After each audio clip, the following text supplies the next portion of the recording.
this is a great career for women, career for men too, but great career for women. One of the things worth pointing out, the Office of the U.S. Trade Representative has been around since 1962.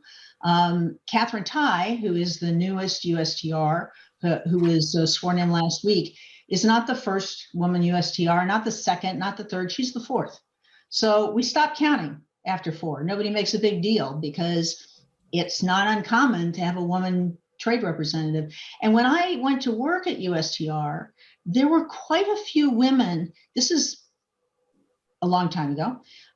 There were quite a few women in lower and sort of middle echelon positions, in part because no one was paying attention to trade. And in part because you can get into the trade field from so many different angles. And I think this is what is so cool about international trade, right? So it's international economics, it is domestic economics, it is foreign policy, and it is domestic politics. But people who are in the field come at it from business or business schools, come at it from law, come at it from area studies, China experts, European experts.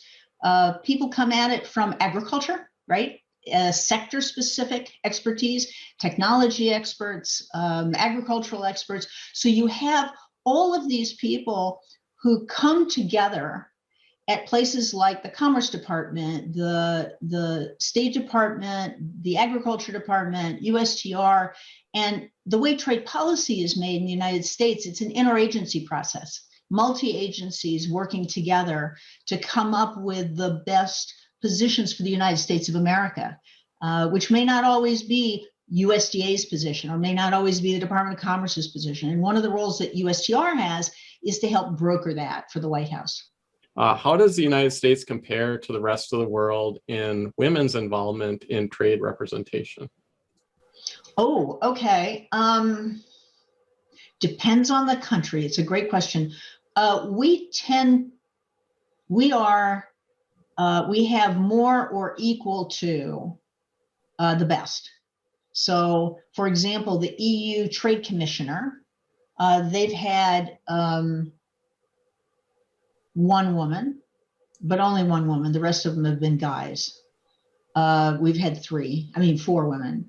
On the other hand, I want to say the Norwegians, one of the Nordic countries showed up at one point with an entire cabinet of women. And so that was pretty impressive. Yeah.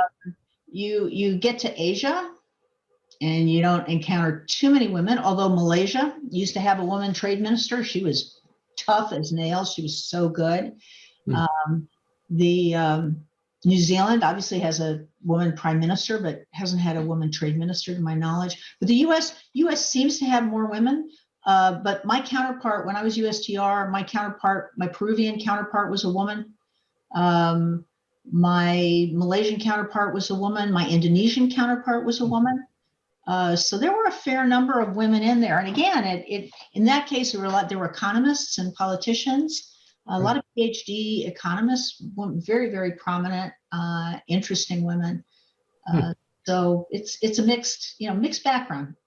And isn't the U.S. the Director General of the WTO is a woman now, true, is right? For the first time, a woman by the name of Ngozi Okonjo-Iweala, who is a Nigerian, who has a PhD. She's a development economist, actually. She's an economist. She'd worked at the World Bank. She just became the first woman and the first African head of the WTO. And we're very optimistic about what she'll be able to accomplish, because she's going to be able to speak to other developing economies in ways that they wouldn't have taken me seriously